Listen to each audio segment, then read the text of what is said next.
Y en el programa de hoy de Melilla Sostenible vamos a hablar de sostenibilidad y vamos a hablar de pájaros. Para ello tendremos a dos invitados de excepción que saben muchísimo del tema. Hoy en Melilla Sostenible.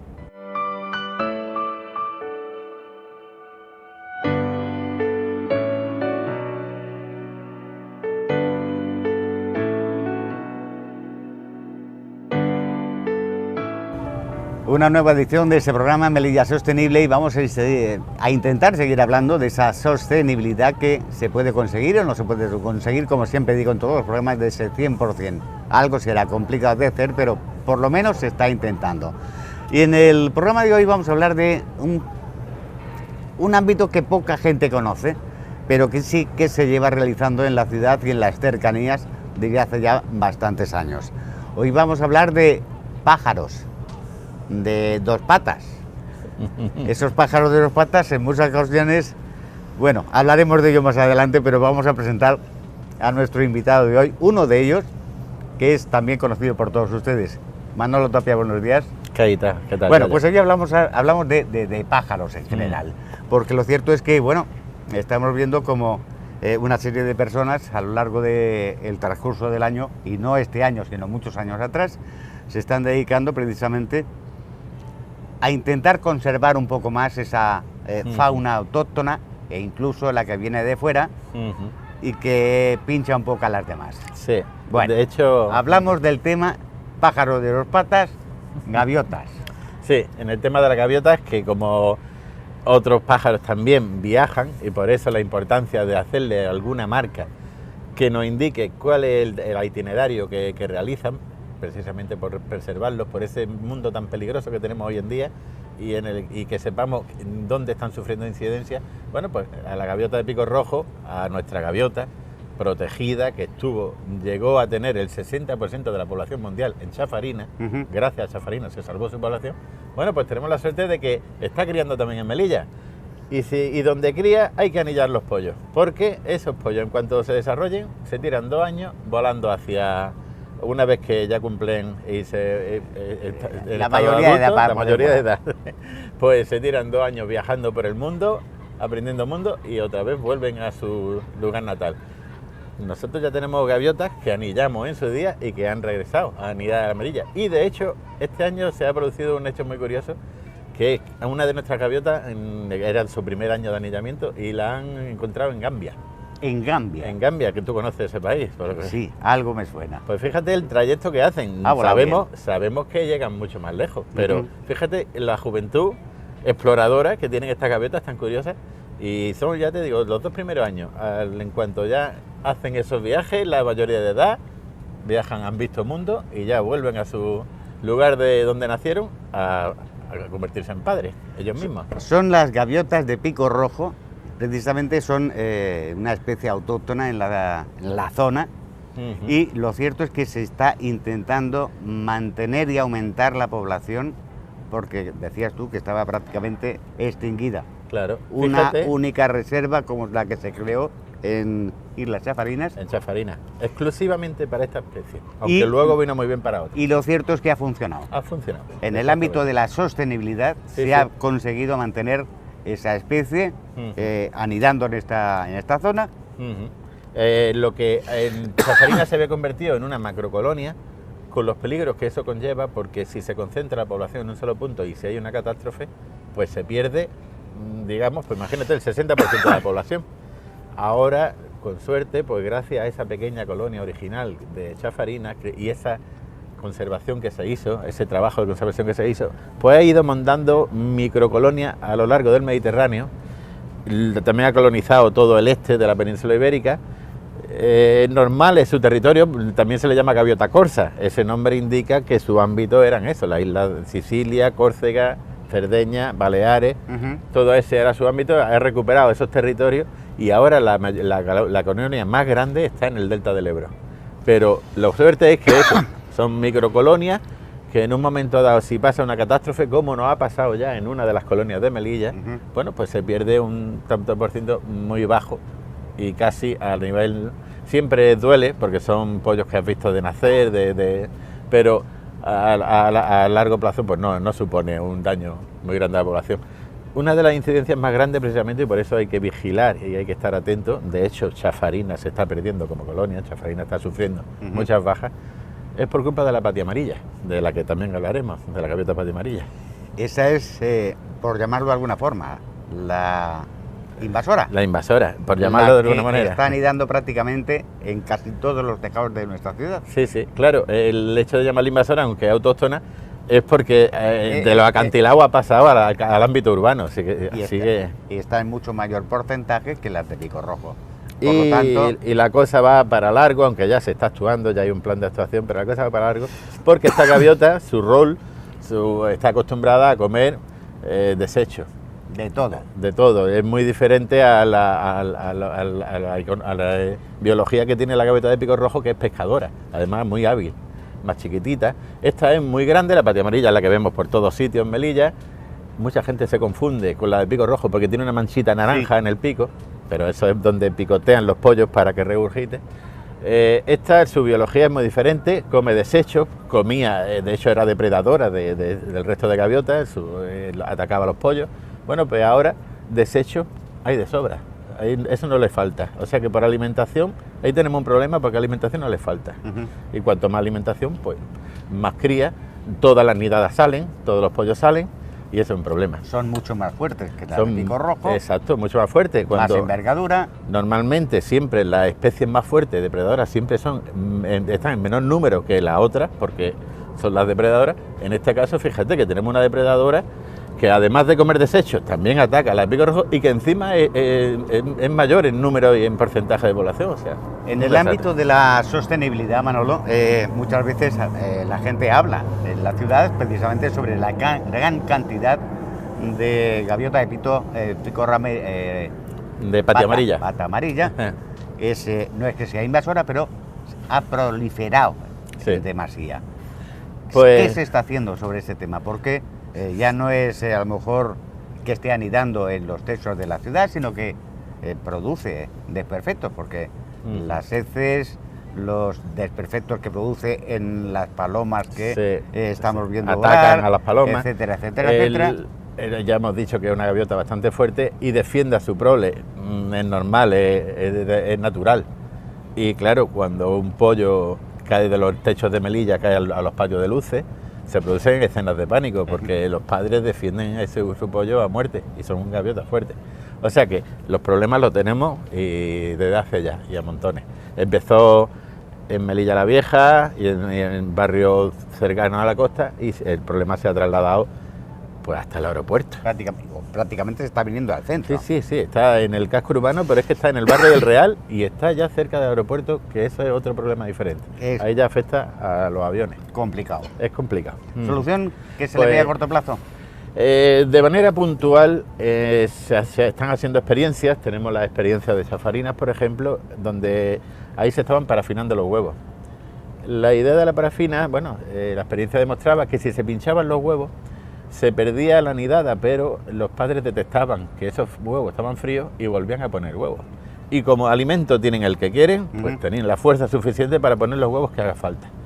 ¿Qué se está haciendo? Se parafinan y con eso engañan a los padres. Y los padres están incubando un huevo que no va a salir porque no respira, no va a salir, pero él cree que sí. Entonces lo incuban y bueno, ahí, de esa manera sí se está controlando la población en zonas puntuales. Otras actuaciones más agresivas no son aconsejables porque además no dan resultados. La gaviota, una vez que le da por un sitio, es como no sea dándose cuenta de que en ese sitio sus pollos no salen adelante, ahí se queda.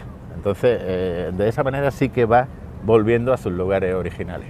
Lo que sí volvemos a destacar es quizás el hecho de que hay una especie autóctona que es la gaviota de pico rojo. Su ubicación habitual son las Islas Chafarinas. Ahí es donde anidan, prácticamente hacen vida completa. Como ha explicado Manolo Tapia, al cabo de 2 años hacen una emigración y vuelven para anidar en esas Islas Chafarinas. Por lo tanto, la población de gaviota roja se está manteniendo. La de pico rojo sí que estamos manteniendo. Puntualmente, bueno, hay años que baja la población, que sube, pero esa vigilancia está haciendo que estemos pendientes, ese monitoreo, ese anilla, que mucha gente dice, bueno, pero es necesario ponérselas. Bueno, gracias a esas anillas como se hace ese seguimiento. Si no, no hubiéramos sabido que nuestras gaviotas de Melilla, que también hay una pequeña colonia en Melilla, no hubiéramos sabido que han llegado hasta Gambia, que llegan tan lejos. ¿Cómo tenéis conocimiento de que esas gaviotas que vosotros anilláis en Chafarinas llegan a esos extremos?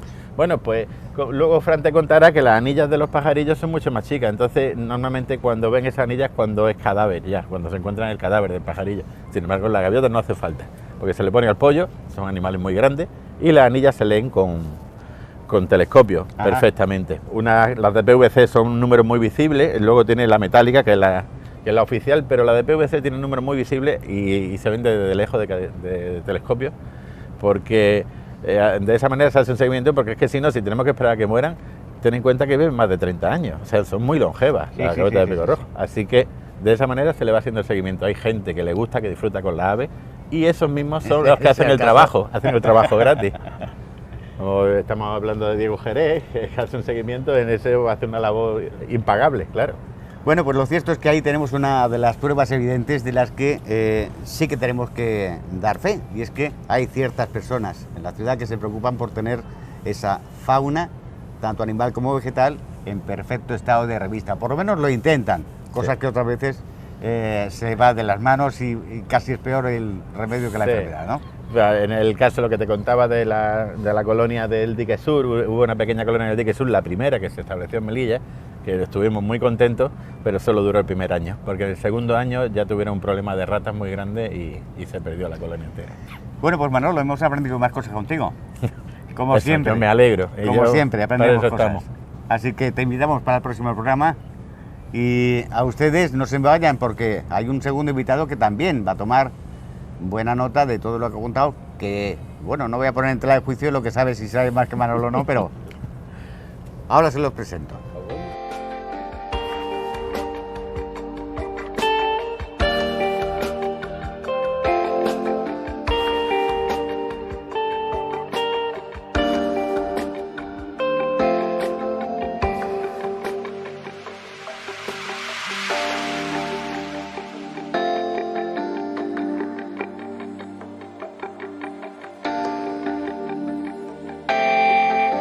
Bueno, y como ya les decía, teníamos un segundo invitado en este programa de Melilla Sostenible, y seguimos hablando de esos pájaros de dos patas.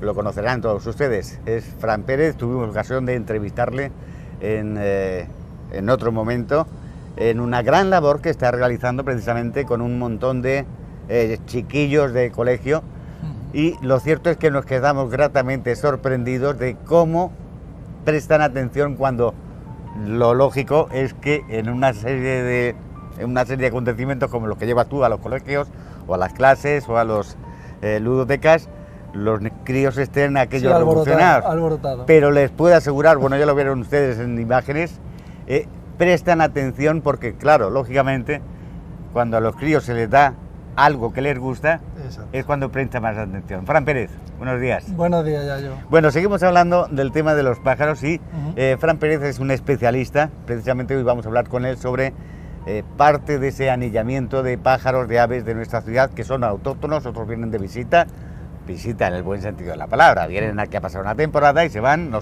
son estacionales, pero de todo eso nos va a hablar Fran Pérez, que sabe mucho de ello. Tú te dedicas precisamente, igual que nuestro anterior invitado, Manolo Tapia, a, bueno, una especie de autóctonas que supongo que tenemos en esta zona, a anillarlas. ¿Qué es eso de anillar un ave? Pues el anillamiento científico, en este caso de paseriforme, pues básicamente es capturar la especie en diferentes épocas aquí en Melilla, y le ponemos un pequeño anillo, una pequeña anilla que viene con un número, que es como un DNI. Ajá. Ese número ya queda asociado a un pájaro, porque además nosotros toda esa información la trasladamos a una base de datos a nivel internacional. En este caso estamos anillando aquí, de momento no hay un anillador científico en Melilla, aunque yo llevo un año preparándome para ello. Ajá. Es una preparación ardua, pero nuestra intención es tener un anillador aquí, en este caso sería yo, con una estación de anillamiento que ya está proyectada, para hacerlo por nosotros, por nuestra cuenta. Pero de momento estamos anillando gracias a la estación de anillamiento Lorenzo García, una estación de anillamiento almeriense que tiene la base en la Albufera de Adra, ¿sí? Es donde yo soy anillador con ellos, son los que me están preparando, y llevamos ya varios años que vienen aquí, una o dos veces al año, a anillar las aves de aquí. Y sí, básicamente el anillamiento consta de, levantamos una serie de redes que se llaman redes japonesas o redes de niebla, unas redes que pretendemos que los pájaros no vean. No se vean, son casi invisibles. Exacto, hay que ponerlas que no les dé el sol, hay que preparar la zona y demás. Y pues básicamente nos retiramos y esperamos. Y vamos haciendo diferentes rondas por las redes para ver los pajarillos que han caído. Por supuesto, nosotros previamente, tanto Manolo como el grupo SEO que tenemos aquí en Melilla, conocemos la zona donde pone esas redes. Entonces cuando vienen de fuera pues decimos, mira, vamos a ponerla aquí y la ponemos en sitios cercanos al río o incluso en los pinares. Paso obligado. Exacto, sitios de, sobre todo porque cuando han venido ahora han sido siempre en primavera y otoño, que es la época, como bien comentabas, de paso de aves. Entonces podemos pillar tanto aves locales, aves autóctonas y residentes, como esas aves que están o subiendo hacia el norte o bajando hacia el sur, depende de la época. Entonces sí, lo ponemos en sitio estratégico y los resultados han sido fantásticos, porque se han quedado muy satisfechos los que han venido. De momento han venido tanto de Almería como el grupo Chagra de Ceuta, otro grupo de anillamiento. Y bueno, aquí tenemos, como ya he comentado varias veces, unas aves autóctonas que son tremendamente ricas, sobre todo para gente de la península, porque el único sitio de España en la que tenemos es aquí. Como puede ser, por ejemplo, el bulbul naranjero, por supuesto, que es el unicornio que vienen buscando todos, el ave que no pueden anillar fuera. También tenemos tórtola senegalesa, tenemos el herrerillo africano, el pinzón de aquí, que hasta ahora era una subespecie del pinzón europeo, pero se está barajando la posibilidad de diferenciarlo como especie. Entonces sí que tenemos una variedad que no tienen fuera. Y después aparte, por supuesto, todas las aves de paso. Pillamos una cantidad de mosquiteros, zarceros, carriceros, un montonazo de aves que o bajan al sur del Sáhara o están subiendo hacia Europa. Todas esas especies que has nombrado ahora mismo son anillables. Sí, prácticamente todas las especies de aves son anillables. Es verdad que nosotros en este tipo de anillamientos con redes japonesas vamos a anillar paseriformes, es decir, aves de pequeño tamaño, y tenemos unas anillas diferenciadas también por tamaño y una tabla, la que está estipulada, qué anilla va con cada ave. Entonces sí, de momento se anillan todas. Después puede haber, por ejemplo, puede caer, no me ha pasado, pero puede caer un mochuelo, un halcón. En este caso se pueden anillar también, tienen anillas, lo único es que muchas veces si venimos preparados para aves pequeñas pues no tenemos esa anilla y simplemente tenemos que soltarlo. Pero sí, se puede anillar cualquier tipo de ave. Y aparte del anillamiento en sí, de ponerle la anilla, tomamos una serie de medidas biométricas del ave. Medimos una serie de plumas que nos van a dar información, medimos el ala, medimos la medida del tarso, una serie de medidas que luego se contrastan sobre todo para ver diferenciaciones en subespecies o diferenciaciones por zona. Y también analizamos el sexo, el género y la edad del ave. Ahí es donde viene lo complicado y eso es una de las cosas por las que nos preparan tanto. Porque tenemos que ver un pájaro y viendo la pluma tenemos que saber si es un macho, si es una hembra, si es joven, si ha nacido este año, si nació el año pasado, el anterior. Entonces... Claro, porque al pájaro no se lo puede preguntar. Exacto, lo hemos intentado, pero de momento no sueltan prenda. No respuesta. No, es que preguntar por la edad es algo que no es decoroso. Entonces, de momento nada, y tenemos que, bueno, imagínate la cantidad de pájaros que son, pues tenemos que tener una información sobre todo el tipo de mudas que hace a lo largo del año, cómo va cambiando la pluma y demás. ¿Hay tantas aves como para llevar a cabo un proyecto de este tipo, Fran? Sí, sí, hay una cantidad de aves, la gente se sorprendería aquí en Melilla la cantidad de aves que hay. Yo cuando empecé con esto, salía al campo a ver aves y me volvía después de 2 horas con 34 especies, 35 especies, y digo yo, pero ¿cómo es posible que tengamos todo esto? Y muchas veces por no prestarle atención. Y es por eso, por desconocimiento. Exacto. Eso, hombre, lo cierto es que en el centro de la ciudad, a lo mejor, pues en zona urbana, pues quizás no te vas a encontrar las especies de las que tú estás hablando. Ahí veremos los gorriones normales, algún jilguero que se escapa y poco más. Pero lo cierto es que si sales al radio... Exacto. En la periferia, en la zona de río, además, ahora en un futuro muy esperanzador por toda la renaturalización del río que se está llevando a cabo por parte de Ecologistas Nación, la Consejería y demás, porque es una zona buenísima para aves y ya digo, además lo bueno de las aves, como te digo, muchas son estacionales. Vienen aquí, están en una época, pues en verano, en invierno, entonces es eso, no te aburres. Las que has visto en primavera, vas ahora y ves otras completamente diferentes. Y el cambio climático trae muchas cosas malas, pero una, por buscarle un lado medianamente positivo, es que estamos viendo ahora especies que nunca se han visto por aquí. Entonces, bueno, es interesante, yo animo muchas veces, hacemos muchas salidas, de hecho este fin de semana tenemos otra salida de campo para censar aves invernantes, pues que se anime la gente, porque ya digo, te pueden gustar más o menos, pueden entender más o menos, pero es interesante por lo menos ver esa diversidad y ya digo, la variedad es tremenda. Hacía referencia antes a que este proyecto, después de realizar la caza, por llamarlo de alguna Sí. forma, de todas estas aves, se meten todos en un registro Ujú. a nivel internacional. Sí, un registro, Una base de SEOANI, datos una base de internacional. datos. ¿Para qué exacto. sirve eso? Pues la base de datos la controla en este caso, porque bueno, hay dos gestores de anillamiento válidos en España, que son SEOBase Live, con Sí. el que yo anillo, y después está Aranzadi. Se está trabajando mucho para que todas se unifiquen, porque todavía no hay una unificación real, pero bueno, esta base de datos pues luego nos permite hacer estudios poblacionales sobre aves. Por ejemplo, mis compañeros de Ceuta, por medio de pillar muchas aves, en concreto el carbonero común, el carbonero que tenemos, la subespecie que tienen en Ceuta, pues ya con todas esas medidas que toman ya he empezado a encontrar diferenciaciones con respecto al ave de la península. Entonces al final son pequeños proyectos de estudios que lo que nos vienen a enseñar es un poco, a dar un poco de luz con respecto a las aves locales o migrantes de los sitios, ver pequeñas diferenciaciones y por supuesto también estudiar la fenología. La fenología es cómo se mueven las aves por el mundo a lo largo del año. Ujú.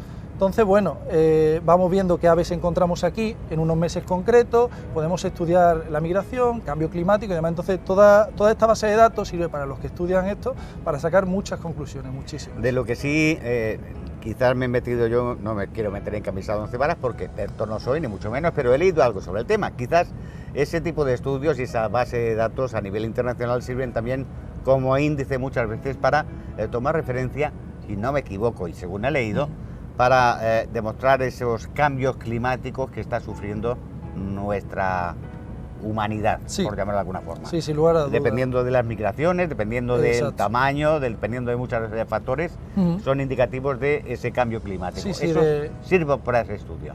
Sí, sí, sirve. De hecho, en este caso, pego un salto hacia atrás a lo que ha comentado mi compañero Manolo de la gaviota de Aduín. En Cádiz presenté en noviembre en un congreso que hubo sobre ornitología ibérico un trabajo que hicimos el grupo SEOBase de aquí, en el que la gaviota hemos visto, gracias a los anillamientos, un desplazamiento de la gaviota hacia el oeste. Entonces todo esto pues ya se plantean dudas y se busca, la comunidad científica buscamos responder esas dudas del por qué ese cambio de localidad, y es probablemente por el cambio climático. Entonces sí que todos estos estudios, por supuesto, también con aves pequeñas, sirve para ver cómo aves que antes, por ejemplo, cruzaban por Italia pasando hacia Túnez, hoy en día eligen el estrecho de Gibraltar y viceversa. Entonces pues ya sí que se responden a cambios climáticos, incluso a cambios geopolíticos, a zonas en las que se les permite la caza, zonas que no. Entonces sí, que el estudio de la ave, por ser aves, o sea, por ser animales que se mueven sin necesidad de que haya una zona arbolada ni nada, sí que nos arroja mucha luz sobre cómo funciona el mundo en todos los sentidos. Bueno, pues son las curiosidades que nos van desvelando nuestros invitados, y lo cierto es que muchas veces a los que no somos, como digo, expertos en la materia, de los cuales yo me incluyo, bueno, pues nos quedamos sorprendidos de la cantidad y riqueza de la que tenemos aquí y de la que no somos conscientes. Sí, exacto, ya digo, hay que salir un poquito y observar, no solo mirar, sino ver lo que hay. Porque es lo que digo yo, nos ha pasado a todos, me pasó a mí también. Antes de meterme en este mundo, aquí en Melilla había gaviota, gorrión y paloma, ¿no? Como digo siempre. Y después te das cuenta de la gran variedad que tenemos. Y una variedad que además nos da una riqueza a Melilla también, que parece que muchas veces cuando algo nos da dinero no es riqueza. Y esto es una riqueza que tenemos aquí en Melilla importante. Una curiosidad también, porque puede ser que haya gente interesada ahora mismo que está viendo este programa y que no sabe, porque quizás le guste el ámbito de o los pájaros o el tema de anillamiento, le guste el salir al campo. Sí. ¿Cómo podría ponerse en contacto con vosotros? Bueno, pues nosotros, SEOBase Live, tiene un Facebook que se llama Grupo Local SEO Melilla, y en él aparece además reflejado mi teléfono como coordinador. Entonces puede, o a través de Facebook o por medio de mi teléfono, ponerse en contacto con nosotros, que además estamos encantados de atender. Muchas veces no podemos dar abasto con todo, pero atender todas las cosillas, de hacer talleres, de hacer salidas y demás. Por supuesto también, lleva aquí muchísimos años Gelaya Ecologista Nación, también a través de ellos pueden ponerse en contacto, si no directamente con ellos, con nosotros, porque tenemos un contacto.